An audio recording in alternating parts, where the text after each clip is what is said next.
Thank you for this great honor. I sincerely extend my gratitude to WOW and to the jury who found Wasted worthy of this recognition. I'm stoked to find myself in this august company. For a first time author who wanted to use writing as a medium to express his angst, helplessness, and hope on the issue of sanitation, to see the book reach this far is surely an unrivaled validation. There are quite a few words of thanks that are in order, and without acknowledging their role in the project, it would not be just to accept this huge recognition. I can't thank my wife Sonia Rao enough, who is the editing brain behind the project. Without her pair of eyes and flair, the book would not have appealed to the jury in the way it did. A sincere gratitude to late Shri Kripal Singh Dhillon, a decorated IPS officer, academician, and an accomplished author, who I can say was the first reviewer of this book. It is my regret that he is not present amongst us to see this day. I would also like to thank Preeti Gill, who believed in the book and provided unwavering support. She navigated the publishing process for the book to reach this far. Thank you also to Pan Macmillan India, to Rajdeep, and to Prasoon Chatterjee for making this book reach this far. Thank you to my employer Technopack and to the leadership team of Arvind and Saloni who provided the creative freedom to pursue this project as a second vocation. My sincere gratitude to all the blurb writers who are extremely accomplished individuals in their own field and lead an extraordinarily busy schedule. But the way they took time out to read the book, offered encouraging blurbs, and guided me from unknown individuals, they became friendly guides. Wasted is an attempt to raise the voice about the issue of sanitation in India. But there have been far more sincere voices of activists, cleaning communities, administrators, concerned citizens who have raised this issue with unwavering focus and continuity. Yes, Wasted is one more voice that joins this tribe. In continuation with this spirit, I will speak as this voice of Wasted on this platform today. Wasted was an outcome of a lingering feeling that ticked me constantly about the supposed greatness of our civilization that we are taught to believe. But every day, countless visuals across India are a constant reminder that we have meekly surrendered ourselves on the feet of this sanitation challenge. This raises doubt about the greatness of our past. The issue of sanitation in many ways exposes fault lines in our society on many counts. Many efforts and voices claim to repair these fault lines, but they need amplification because perhaps their contribution are feeble. They need a fraternity because perhaps they stand isolated, or they need to be channeled because perhaps they are misdirected. Wasted wants to be such a companion to all such efforts and voices. Wasted also wants to inject urgency on the issue. It shouts out that the issue of sanitation in India, climate change, public health, air, water, and soil pollution are inextricably linked. We are losing precious time, and with every passing day, risks of ecosystem collapse in nature, environment degradation, and wildlife loss, and global warming are inching closer. Advancements in climate science have allowed us to study such risks with greater precision. It now provides us tools to criticize our ways of conducting ourselves while living on the planet. Countries that we thought were clean are revisiting their own assumptions about resource extraction led growth and consumerism. For instance, of all the plastic that has been ever produced, only 9% has ever been recycled, then surely our way of life that looked at plastic with benign eyes is no more tenable going forward. We thought it magically disappeared, but no, it merely changed its form into microplastics and mixed itself with soil, water, human bodies, and other life forms. India is an integral part of this debate to identify change agents and solve this problem. The issue of sanitation in India therefore also means risks of plastic pollution, and this case can be used to extend the argument for many other such challenges that manifest the larger issue of sanitation at hand in India. But in the hurry to solving this challenge, we are not equipped to seek sudden shifts because we are not sure of these alternatives of themselves becoming monsters while solving the other challenge at hand. Therefore, Wasted cries out for the urgency to build a scientific temperament, research and research to seek solutions that can prevent us from linear thinking, naive and misplaced notions. India needs to appreciate this challenge in its entirety. Nearly three-quarters of urban homes are yet to be connected to any central sewage system. So it does not matter if you practice open defecation or closed one, because in either ways you're sponsoring sewage cleaning and manual scavenging. More than one-third of urban India lives informally, and that can't yield cleaner outcomes as well. 1 million rag pickers and counting sniff out recyclable waste, working in most horrid conditions.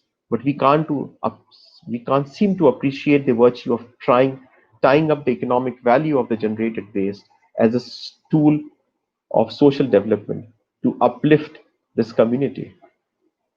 While we may seek cleaner future, but as a society, therefore, do we deserve one? Wasted poses a few questions to ourselves to self-evaluate whether we are worthy recipients of a cleaner outcome at all. All of us are in it together. A dirty river and a simmering open landfill do not have discriminatory tentacles to distinguish people on income, neighborhoods, and castes. It afflicts us one and all. Without fraternity, we can't solve this challenge, and without shared responsibilities, we can't move forward. We need to question that whether we are inclusive enough to even qualify to seek such a change, and are we collaborative enough to appreciate this change. We also can't solve this issue without empathy, and therefore we need to question our willingness to get into the shoes of the marginalized, from whose shoulders we seek cleaner outcomes. A rag picker, a sewage cleaner, e-waste dismantler, sweeper are all equal citizens who stand shoulder to shoulder with us all. They are soldiers on the front line to fight against this challenge. How equipped are we with knowledge and compassion to view this challenge from their eyes, and to love them, respect them, and think of their rights and living? The lost childhood in rag picking, the shattered dreams of families who've lost their bread earners in the darkness of a septic tank, should shake us all up out of a slumber. But why are we stoic and not agitated with this arrangement? Are we empathetic enough? Are we Gandhian enough to think about communities, sustainability, and circular living? Long before these terms attained popularity currency around the globe, Gandhi, our dearest frail saint, had already outlined what it meant to live with less resources, or to design and live in regenerative and collaborative communities for a cleaner outcome. Dignity of labor, self-sustaining villages and communities, volunteering, shared vision, cooperative thought for enterprises are ideas he espoused as his mantra for India's collective future. He had learned from India's history and read between the lines. He understood the strength of these ideas in the collective. Have we read and appreciated Gandhi, the environmentalist, enough? Are we skeptical enough to critique our own lives and living, our practices, customs, and rituals, and are we ready to revisit them for a better future? From patriarchy to casteism, from offering rituals to rivers to dumping pollutants in the same river gods, our hypocrisy lies exposed, and therefore are we critical enough to become more brutal with our assessment of our own self? Do we even know enough to define the problem in its entirety? Have we researched enough, measured enough, recorded enough to isolate symptoms from the culprits? Are we scientific and objective enough to seek rights, solutions, and perhaps such shallowness on these counts itself is partly to blame for this challenge? Our lethargy on these questions get expressed in how we govern as administrators, draft policy as lawmakers, who we elect as our representatives, and how we fight for issues as activists. Wasted talks to all of you, either in bits or whole, and convey that this time is more a challenge for our minds than for anything else. It's a curved ball thrown at you. I would like to use this platform to announce that the prize money of the award will be used to support higher education of a child who lost his or her parent to the scourge of sewage cleaning. I hope it creates a chance for a better future for the child, and I also hope it creates awareness among viewers and audience about this illegal practice that still remains a go-to option to clean ourselves. Once again, with these thoughts, I like to extend my sincere gratitude for this honor and recognizing Wasted uh, and me. Thank you very much.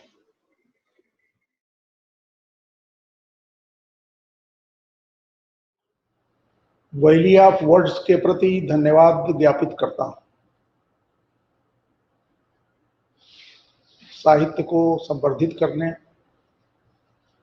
साहित्य को सम्मानित करने और साहित्यकारों को भी सम्मानित करने की दृष्टि से इस संस्था के आयोजन बहुत प्रशंसनीय है। मुझे इस संस्था ने अपनी किताब ज्ञान का ज्ञान के लिए नॉन फिक्शन ग्रुप में सम्मानित करने की घोषणा की है। मैं अनुग्रहित हूं और यह पुरस्कार प्राप्त करने की स्वीकृति भी देता हूं। हमारे देश में भारतीय दर्शन को लेकर हिंदी में पुस्तकों की कमी है। उच्च कोटि की पुस्तकें अंग्रेजी में उपलब्ध हैं, हिंदी में भी कम है, लेकिन लोगों की रुचि भारतीय दर्शन में, विशेषतया उपनिषद दर्शन में और ऋग्वैदिक कालीन समाज में ज्यादा है और यह रुचि बढ़ी है लगातार। यह प्रत्येक भारतवासी के लिए और जो लोग दर्शन के विषय में रुचि लेते हैं उनका उत्साह बढ़ाने वाली है। ज्ञान को अपने भारतीय चिंतन में माना जाता है कि ज्ञान की प्राप्ति परम आनंद देती है। गीता में ज्ञान के लिए कहा गया है, न ही ज्ञानेन पवित्रमिह विद्यते। ज्ञान से पवित्र इस सृष्टि में कोई दूसरा तत्व नहीं है। सामान्यतया किसी वस्तु, व्यक्ति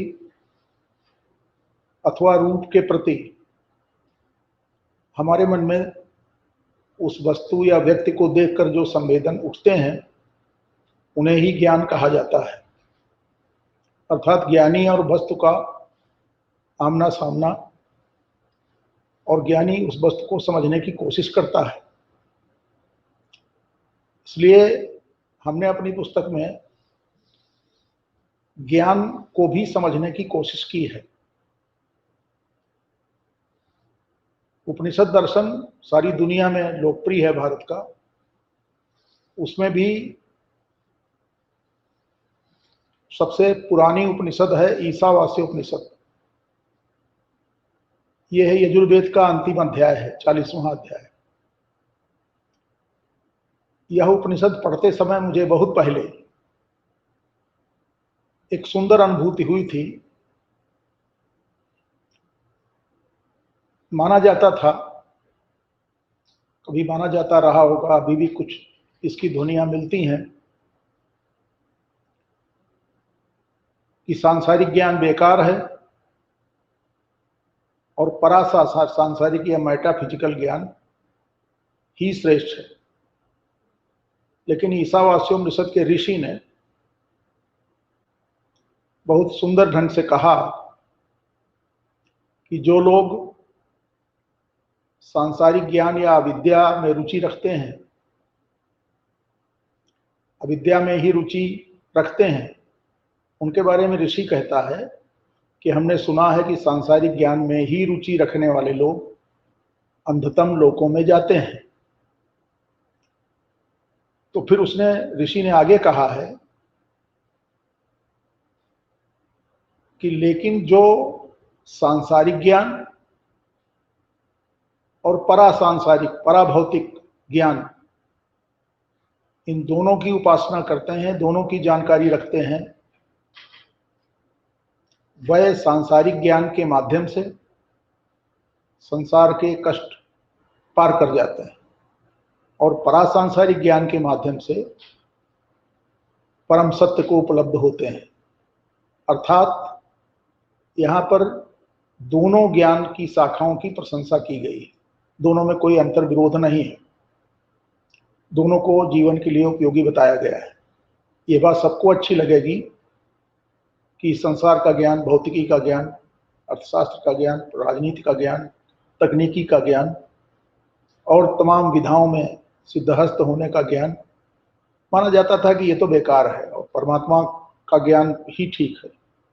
लेकिन उपनिषद के ऋषि ने बताया कि ये ज्ञान भी जरूरी है संसार के लिए। इसी प्रकार कठोपनिषद में नचिकेता, अल्पवयी नचिकेता और यमदेव के बीच प्रश्नोत्तर है। यह प्रश्नोत्तर बड़ा प्यारा है।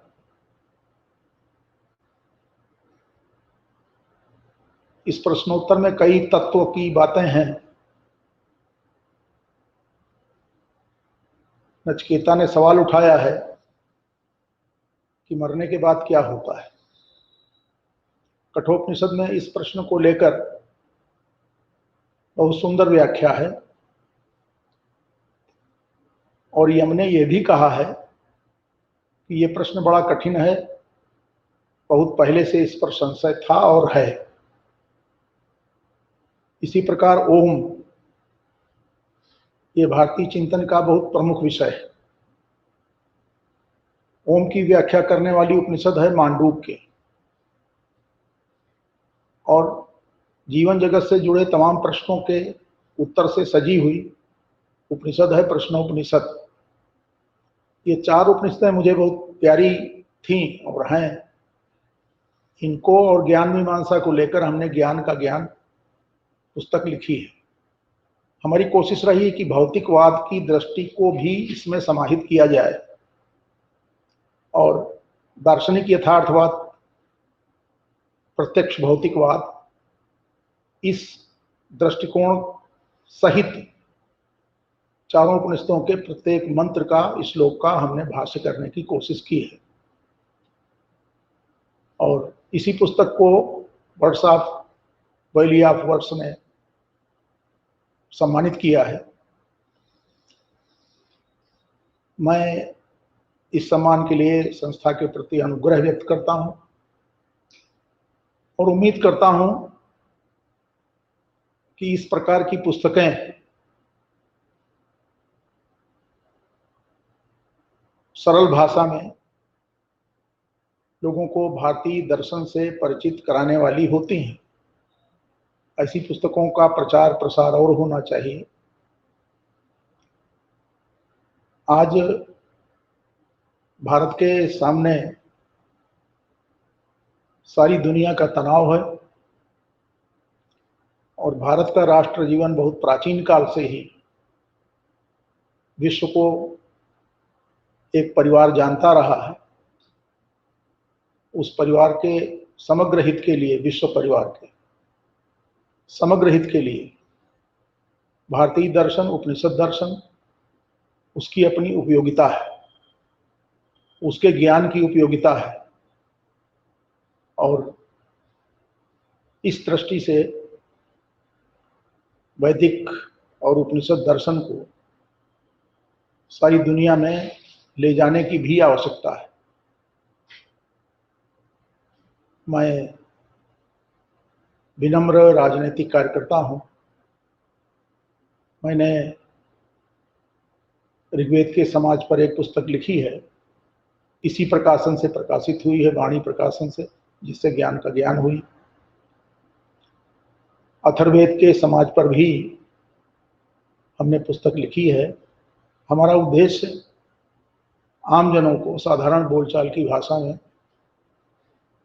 वैदिक काल और उसकी परंपरा, आधुनिक काल से उसका तारतम्य, इसको समझाते हुए भारतीय दर्शन को, हिंदी को समृद्ध करना है। मैं पुस्तक के प्रकाशक के प्रति भी आभार व्यक्त करता हूं, संस्था के प्रति भी, और यह पुरस्कार स्वीकार करता हूं विनम्र भाव से। संस्था के लिए शुभकामना है कि यह अपने उद्देश्यों में यशस्वी हो, सारी दुनिया में इसका नाम और यश फैले। बहुत धन्यवाद।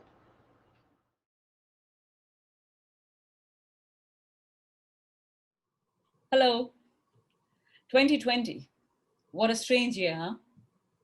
So strange that it has united the world for once. We all have a common enemy, Corona, and a common best friend, Zoom. For me, the strangeness of 2020 is magnified. I sit behind a computer to make an acceptance speech when I could have been receiving the award live amidst all of you in the very lovely Dehradun. But here we are, separated by Corona and continents, united by the internet. I'm excited to be speaking to all of you and so honored to receive this award for the best work in fiction for my novel, The Radiance of a Thousand Suns. My thanks to the organizers and jury of Valley of Words Festival 2020. I would also like to thank my publisher, HarperCollins, my editors, Udayan Mitra and Prema Govindan, and all the fine folks who help distribute, market, and retail books. At the time of this pandemic, amidst lockdowns, quarantines, and people suffering, you may ask, why bother with books? Why indeed? A book can appear a fragile thing in this world, and yet book sales surged during lockdown. People managed to stay alive by hiding between the covers of a book. Winning a book award this year is an affirmation that some people found refuge in my novel too. The Radiance of a Thousand Suns is a family saga about women's struggle to tell their stories amidst patriarchy and the cultural trauma of partition. Moving from India to America and across generations, the novel retells the history of independent India via a female gaze. Lockdowns resulted in a reduction in seismic noise. As human beings sheltered in place, the earth became more still. Stillness, contemplation. Is it any wonder that we turned to books? Reading is an act of meditation, the flipping of pages akin to the rolling of rosary beads. The shockwaves of human activity travel through rocky ground and ricochet around the globe. Geologists know this from decades of listening for earthquakes with seismometers. Writers are also geologists of a kind. We listen to the shockwaves of human civilization, some that still ricochet despite the passage of time, and record these with words. Now, I want to share with you why a book such as The Radiance of a Thousand Suns had to be written, what my motivations were for writing this novel, and how that personal journey went. Heads up, not so well. But let's begin at the beginning. The history of independent India has literally been his story. A story where the independence of India is celebrated with nary a mention of its concomitant partition. A story of male narratives of freedom struggle, with the female narratives of pain, humiliation, and extraordinary courage cast aside. Women bore the brunt of the violence of partition and the anti-Sikh pogrom of 1984. Yet, our collective amnesia has buried both in the sands of time and indifference. Survivors of partition are dead or dying, and those who survived 84 are yet to receive justice or compensation. The Radiance of a Thousand Suns attempts to reconstruct this, his story, and add to it the silenced stories of women. But we have to ask, why should it be so? Why this silence? What does partition have to do with patriarchy? In women, patriarchy has long placed its deepest fears. The fear of women as equal beings, the fear of women who know their minds, of women who speak their minds, women who exercise agency. So what does patriarchy do? It dresses up those fears as virtues of honor, tradition, culture. So insidious is the patriarchal system that it recruits women as patriarchy's foot soldiers. Be it the mother-in-law who perpetuates the spiral of abuse on her daughters-in-law, the mothers who warn their daughters to shrink themselves constantly in presence of men, the wives who abort female fetuses in the goal to procure male family heirs. The hunting down and burning of women is not limited to India alone. The phenomena is global and ancient. King James VI, he of the famed King James Bible, who got the Holy Book translated into English, was the very same man who violently pursued women in his native Scotland and burned them as witches. In the US, women have actively fought women's right to vote. In the 1970s, Phyllis Schlafly, a self-described housewife, led a conservative campaign against the Equal Rights Amendment, which would give women the same rights as men. How then do we fight these notions of a woman's place in society? Her subservient position in the patriarchal hierarchy. The idea of her worth not as an individual, but only in her roles of mother, wife, daughter, caregiver. By asking questions. Why should a woman be held responsible for the behavior of adult men? By breaking the silence. Let's start conversations around casual misogyny, everyday harassment, systemic gendercide. By telling our stories. Stories that shatter stereotypes and silences, that raise questions, that show us possibilities we hadn't considered. By restoring agency to the women in our stories. While women have historically borne the brunt of orchestrated violence, the depiction of the violence has been commodified to an extent that it has become a trope in itself. And yet, the reality is that women's stories are stories of extraordinary courage in the face of violence, in the impossible choices they are forced to make to keep their loved ones safe, to keep living when so much has been snatched from them, in the camaraderie they share with other women, in the stories they tell to share those secrets. I wanted to read a book that would tell me these stories about women. But much as I looked, there was no such book.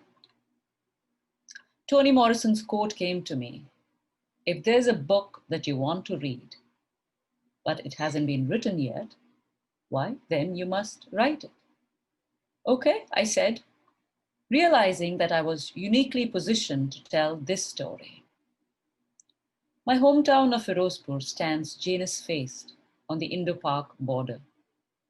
A Muslim-majority town at the time of partition, it should have gone to Pakistan. Its verdant fields often see buffaloes wandering across to Pakistan, as do kites during Basant. Only humans do not. Except during the 80s when Sikh separatists allegedly fled to Pakistan for safe havens. At that time, the media had started calling Firozpur a hotbed of militants. Curfews and police patrols became routine, as did shootouts in buses and bazaars. Bhindranwale was agitating for Khalistan, a state of the pure, to be carved out of India, yet again, much like Pakistan in 1947. Grown-ups recalled the cataclysm of 47, which they said was the same parle foretold by the Mahabharata. Women's hushed voices regurgitated stories of partition and stilled at significant moments. My history textbooks had no answers. But grizzled old Kammo, who worked in our house, did. I quizzed her as she ground garlic pods with red chilies for a fiery chutney. Kammo would wave a hand, complain, why bring up the past? Sigh, then start to pull a skein from the tangled ball of her memories. It was from Kammo that I learned how, in the endless summer of 47, amid talk of Wand, the upcoming division, a gunny bag full of chopped breasts was found smack in the old bazaar. How the mad woman of our colony was a girl recovered from Pakistan a year after partition who had had to leave her child behind with her Muslim husband. The violence of 1947 replayed in almost identical fashion in 1984, the day Prime Minister Indira Gandhi was shot dead by her Sikh bodyguards. As the seismic shocks of partition ricocheted on 31st October 1984 in Delhi and beyond, a seething stillness descended in Punjab with a statewide curfew. In an era before mobile phones and social media, it will be a while before the true horror of the aftermath of Mrs. Gandhi's killing became public. We know now that in Delhi, the capital of the world's largest democracy, an orderly massacre occurred. Citizens turned upon fellow citizens. Here was partition, replaying, as rumors circulated about trains full of Hindu corpses arriving from Punjab. Women were brutalized in public, men hacked. During Punjab's lost decade, actually a 15-year period from 78 to 93, I kept my head buried in books. As a corporate warrior, I sold soaps, advice, and advertising, convinced I had broken free of my messy in-between town. In the new millennium, Firozpur returned to me when I was in Singapore. Rather, Firozpur's fields that grew wheat and rice and militants, that were fenced with barbed wire on the border, that was slick with blood in 47 and 84. I thought I had fled Firozpur, and yet the seismic ripples of a border town were tugging at me in an anodyne first world. By now, it was clear to me that the book had to be written, and I had to write it. Except how? To make sense of my memories, I started asking questions. I had more questions than answers, but Kamo had reached Allah. I scoured documentation, but women existed only as data in reports on partition and what was officially called anti-Sikh riots. I soon figured that I would have to seek out people of Kamo's generation to learn what wasn't there on paper. And I would have to seek out women, especially, to learn what was being said but was not being heard. My research often dead-ended. Women who had witnessed partition had passed away. A few had failing memories, which their children supplanted by regurgitating stories they had heard. Some were so young they recalled fleeing overnight in their underclothes. Fragments of past, some vivid recollections, contradictions in time and place, non-linear sequence of events. I struggled with all those narratives until I studied trauma and learned how it is encoded and remembered. And I began to understand the significant pauses in women's conversations I'd overheard whilst growing up. Sexual violence, alluded to, never spoken of. In 84, as in 47, women spoke of rapes using the euphemism of dishonor, of being badly used. By the time I began researching the anti-Sikh pogrom of 84, almost 2 decades had passed. The struggle for justice had been so arduous that I was lambasted by respondents for raking up the past. What Krishna Sobti said about partition came back to me as I tried to collect the memories of others. It is difficult to forget, but dangerous to remember. I turned to literature to fill the gaps in my understanding. Khushwant Singh's Train to Pakistan taught me more than my history textbooks combined. G.D. Khosla's Stern Reckoning was one of the few books that recorded women's testimonies of 47. Urvashi Butalia's The Other Side of Silence put individuals at the center of the epoch. However, literature on the pogrom of 84 was and continues to be limited. The excellent When a Tree Shook Delhi by Manoj Mitta and H.S. Pulka is one of the few insightful accounts of that carnage. Witness testimonies made to the Nanavati and Mishra commissions, available online, sum up the savagery with brutal precision. I decided then that I would write a novel that would be a testament to these women. In the end, I used a strategy called critical fabulation, a term coined by American writer Saidiya Hartman, which refers to a style of creative semi-nonfiction that attempts to bring the suppressed voices of the past to the surface by means of hard research and scattered facts. In India, the past is forever intruding upon the present. So, in my novel, which takes the spiral of violence from partition through the emergency, the anti-Sikh pogrom, and 9/11. Sociologist Ashish Nandi has shown through his research how some of the most brutal killings are done by the victims of earlier violence. He says that the birth certificates of India, Pakistan, and Bangladesh are written in blood.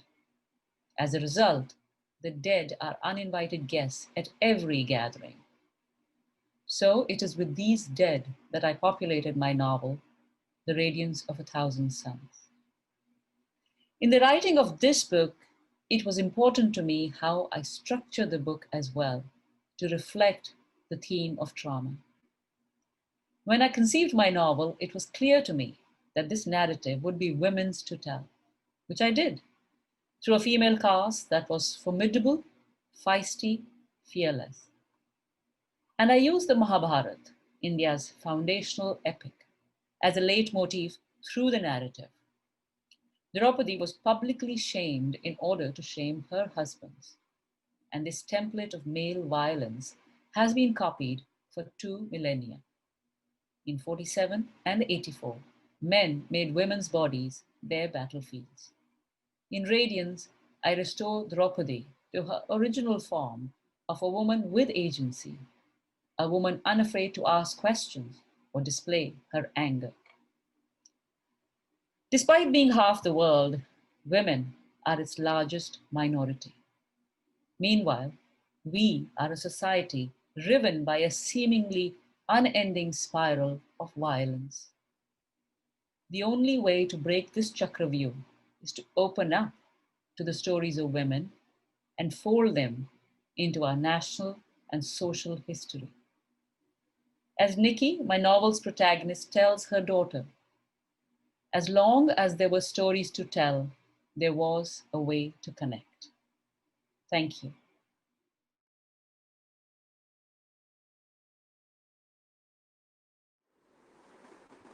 आज से करीब 2-2.5 साल पहले valley of flowers के समानांतर किसी ने valley of words की चर्चा की थी, तो मेरा मन तरह तरह की अनुगूंजों से भर गया था। घाटियों में अनुगूंजें सदा से उठती रही हैं, कभी जातीय स्मृतियों की अनुगूंजें, कभी वैयक्तिक स्मृतियों की अनुगूंजें, कभी उस प्रतिभिज्ञा की अनुगूंजें जो कालिदास हर तरह से दिखा गए थे अपने नाटकों में, खासकर अभिज्ञान शाकुंतल में। वही कालिदास जिन्होंने हिमालय को विधाता का अट्टहास कहा था, कुंदवल अट्टहास। शब्दों में भी उतनी ही अनुगूंजें भरी होती हैं जितनी घाटियों में। और ये कितनी सुंदर कल्पना है कि शब्दों की एक स्वतंत्र घाटी खड़ी कर दी जाए। उस समय में जब पहाड़ कट रहे हैं और दुनिया से अनुगूंजें गायब हो रही हैं, अनुगूंजें बचा रखने की चिंता एक बहुत वाजिब चिंता है। तो मैं उस समय ये नहीं जानती थी कि शब्दों की इस घाटी से मेरे लिए भी एक पुकार उठेगी, मगर मुझे अच्छा लगा था कि जैसे शब्दों के भीतर अनुगूंजें बंद होती हैं, पहाड़ों के भीतर फॉसिल रहते हैं, पत्थरों की चट्टानों के अंतस्थल में तेल का सोता होता है फॉसिलों की शक्ल में। वे सब उद्घाटित करने की किसी को चिंता है। कोई ऐसी एक संस्था बन रही है पहाड़ों की ऊंट में जो सारी अनुगूंजें बचा कर रखने की चिंता करती है।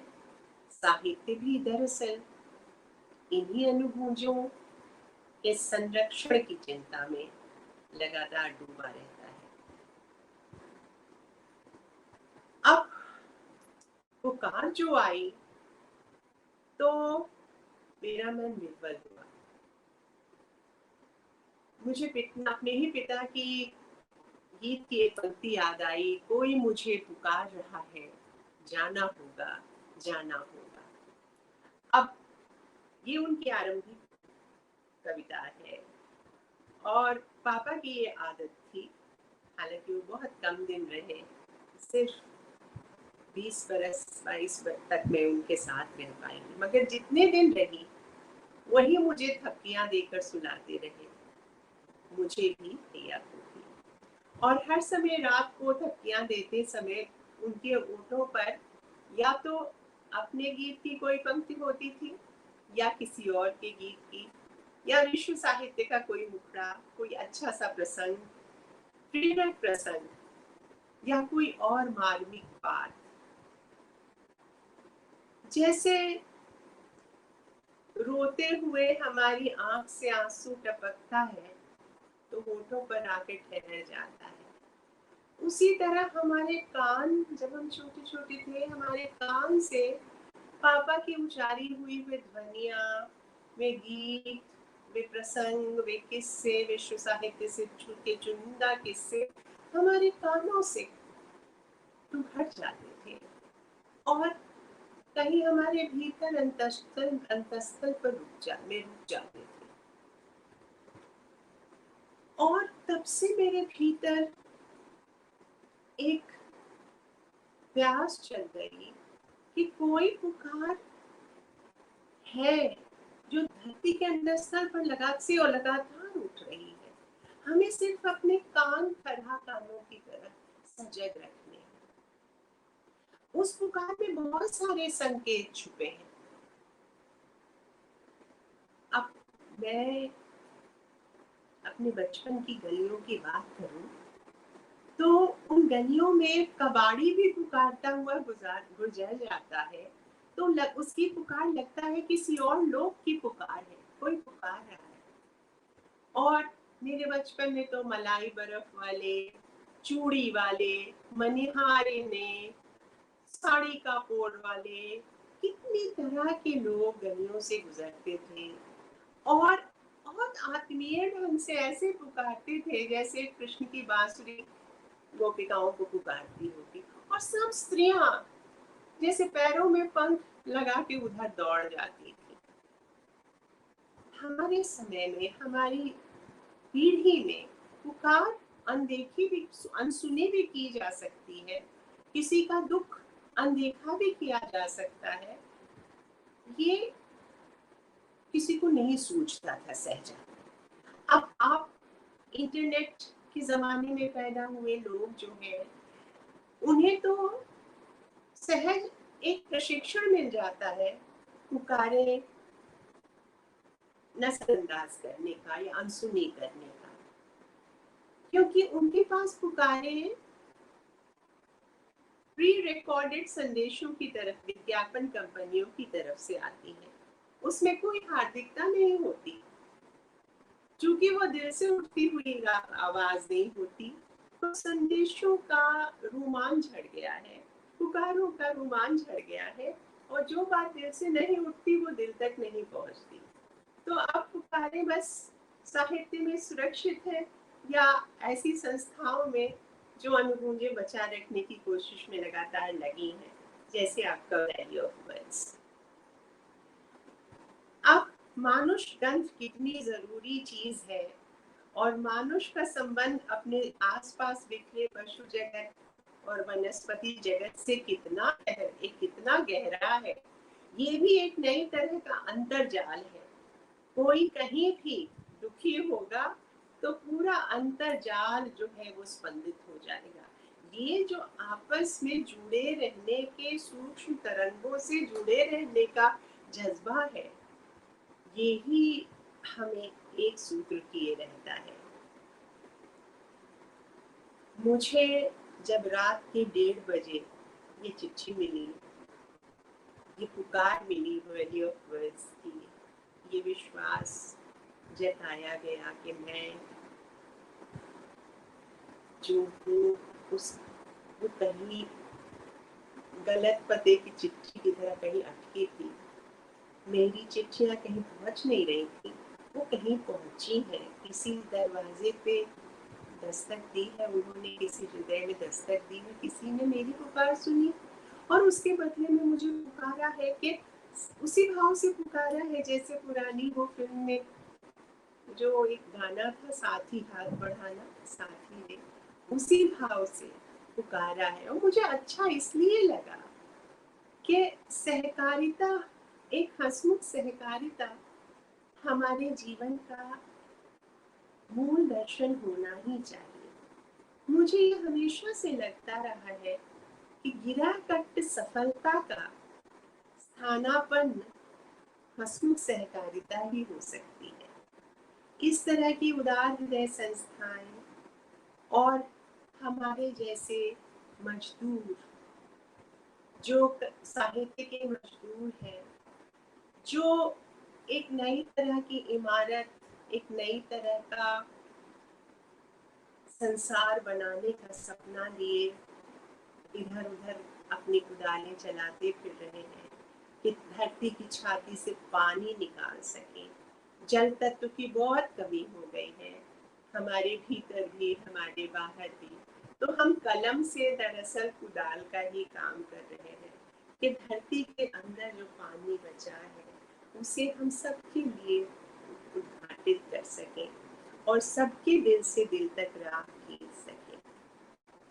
तो जब मुझे ये चिट्ठी मिली तो मुझे मैथिली में एक लोकगीत है, उसकी एक पंक्ति मेरे दिमाग में लगी गूंजने।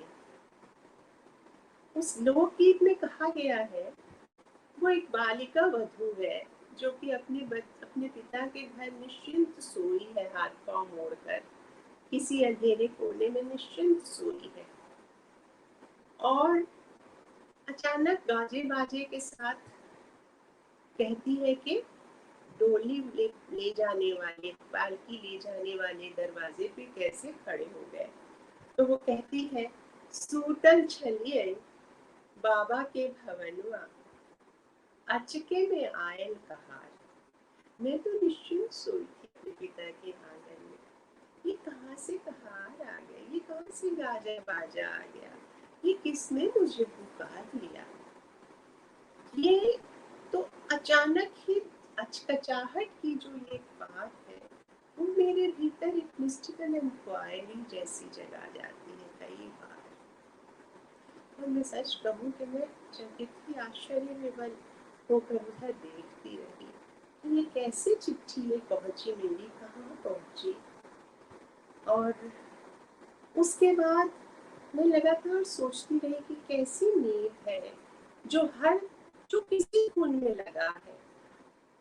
रंजन है या कोई भी टीम है, वो अपने कंप्यूटर से, नई पीढ़ी के बच्चे जो हैं वो अपनी कंप्यूटर की दुनिया से, हम लोग अपने कलम से, मजदूर अपने अपने कुदाल से, किसान अपने हल से, दर्जी अपनी सिलाई की मशीन से, और बढ़ई अपने डंडे से, लोहार अपनी अपने लोहे की हथौड़ी से लगातार जो कुछ नया उद्घाटित करने की कोशिश कर रहे हैं, नया तरह का विश्व रचने की कोशिश कर रहे हैं, अपनी आसपास की उलझनें और विडंबनाएं तरह तरह से सुलझाने की कोशिश कर रहे हैं। कहीं न कहीं वो सब बढ़े हुए हाथ हैं, और हमें सिर्फ, और धुन हमें आधी नींद में रखती है, उनीदा रखती है। हम आधे जगे होते हैं, आधे सोए होते हैं, हम आधे होते हैं, आधे नहीं होते। ऐसे में आता है कोई संदेशा, तो ऐसा लगता है कि अरे एक हाथ बढ़ा, अब शायद हमें मिलके अपने काम करने हैं।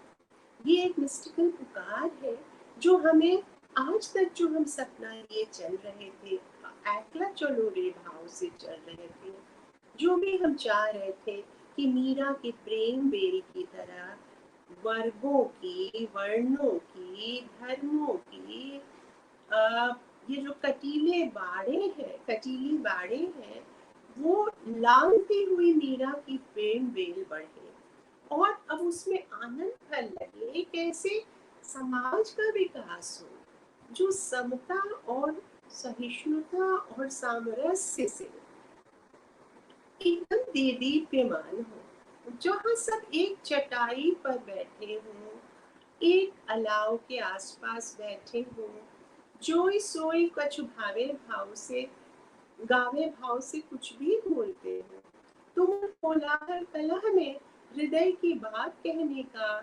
धैर्य और विनय रखते हो।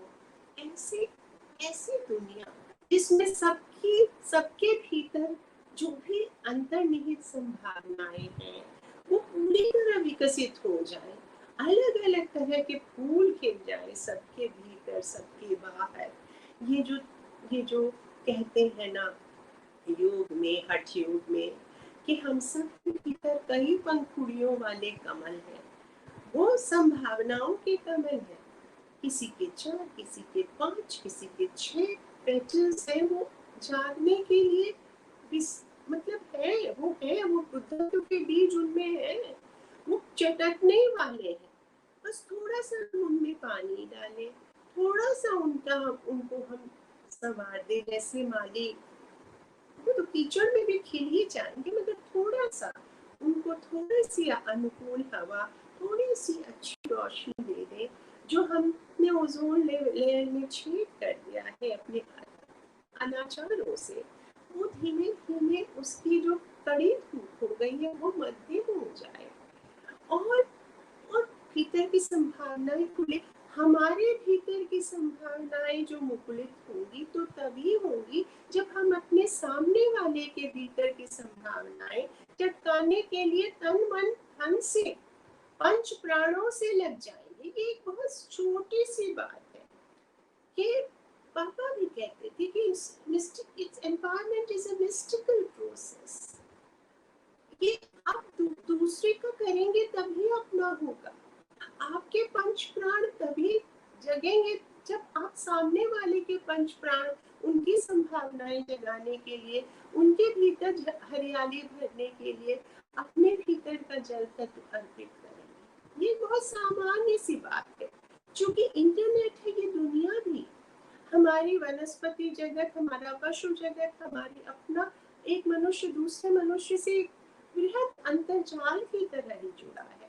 तो ऐसा हो नहीं सकता कि यहाँ कोई तकलीफ में हो तो वहां आप सुखी हो जाएं, ये हो नहीं सकता, ये स्वाभाविक नहीं है, ये असंभव है। इसलिए परिवेश अगर आपका अनुकूल करना है सबके लिए, तभी आपके भीतर की अनुकूलता अंदर छनेगी। दुनिया की सारी क्रांतियां प्रतिक्रांति में बदल गई। फ्रेंच रेवोल्यूशन, रशियन रेवोल्यूशन, सारे रेवोल्यूशंस, इसलिए कि हम आत्म क्रांति नहीं कर पाए। हम जिसे इकेगा ह्यूमन रेवोल्यूशन कहते हैं वो नहीं कर पाए। हम अपने भीतर एक परिवर्तन घटित करें तभी सामने वाले में या परिवेश में कोई परिवर्तन घटित हो सकता है। अपना एक ट्रैजिक फ्लॉ एड्रेस करें तो साहित्य उसी ट्रैजिक फ्लॉ को, उसी को लोकेट करने की एक दृष्टि देता है, और ये दृष्टि जो है वो धीरे धीरे लोग समझ रहे हैं कि बहुत जरूरी है। क्योंकि हिंसा से और गिरहकट सफलता से, सोचिए कितना हिंसक शब्द है गिरहकट सफलता। हिंदी में तो उसका फिर भी बेहतर अनुवाद हुआ, कम हिंसक अनुवाद हुआ है। अंग्रेजी में तो वो और भी हिंसक है, कट थ्रोट कॉम्पिटिशन।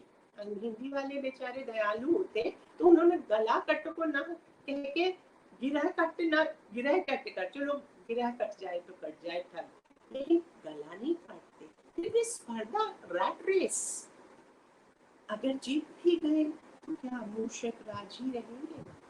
इसलिए गिरह का ये जो सफल स्पर्धा है उसका स्थानापन्न सहकारिता से, हंसमुख सहकारिता से करने वाली जो साहित्य दृष्टि है उसकी अनुकूल से अगर आप बचा रहे हैं और हाथ बढ़ा रहे हैं उन सब लोगों की ओर जो कि पहाड़ से नदी का झरना बहाने, नदी और दूध का झरना बहाने के लिए लगातार संकल्प है, संकल्परत है और संकल्परत होकर संघर्ष कर रहे हैं। इसके लिए आपका कितना धन्यवाद किया जाए। आप मैं यही कहती हूँ कि एमिली डिकिंसन वाली स्थिति में खासकर स्त्री लेखन है। This is my letter to the world that never wrote to me. 19वीं शताब्दी के एक छोटे से शहर एमहर्स्ट में एमिली डिकिंसन पैदा हुई थी, और स्त्री लेखन का इससे बढ़िया मुझे कोई रूपक नहीं लगता। उस समय स्त्रियों को उतना ही पढ़ाया लिखाया जाता था जितना कि हमारे यहाँ भारतीय दुकान में स्त्रियों को कि इतना भर कि चिट्ठी पत्री लिख ले, घर गृहस्थी चला ले, हिसाब किताब रख ले। उससे ज्यादा अगर कोई पढ़ता था अपने मनोयोग से, घर के सारे काम काज करते हुए, घर की बाहर की, अब तो दोनों तन मन धन से सेवा हो रही है स्त्रियों द्वारा, पहले घर की भी इतनी सेवा होती थी। और फिर भी समय चुरा कर अगर कोई लिख पढ़ लेता था तो उस पर ध्यान नहीं दिया जाता था, बिल्कुल ही नहीं कि ये क्या है। उसके बारे में उन्होंने लिखा, हंस के लिखा, क्योंकि वो बहुत विची थी। और मुझे लगता है कि हंसमुख होना, जो विनोद वृत्ति है, वो भी एक तरह से बहुत जनतांत्रिक स्पेस रचती।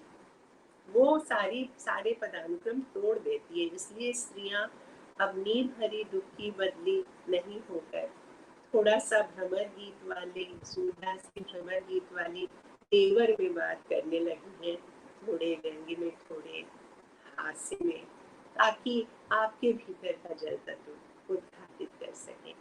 तो अब, now that you've written back to me, you've written back to all of us who've been trying hard to reach out to people and light a lamp in their hearts. मैं कैसे आपको आभार व्यक्त करूं? बस मैं आपके साथ खड़ी रहूंगी, जैसे कि सुख दुख में कोई साथी खड़ा रहता है।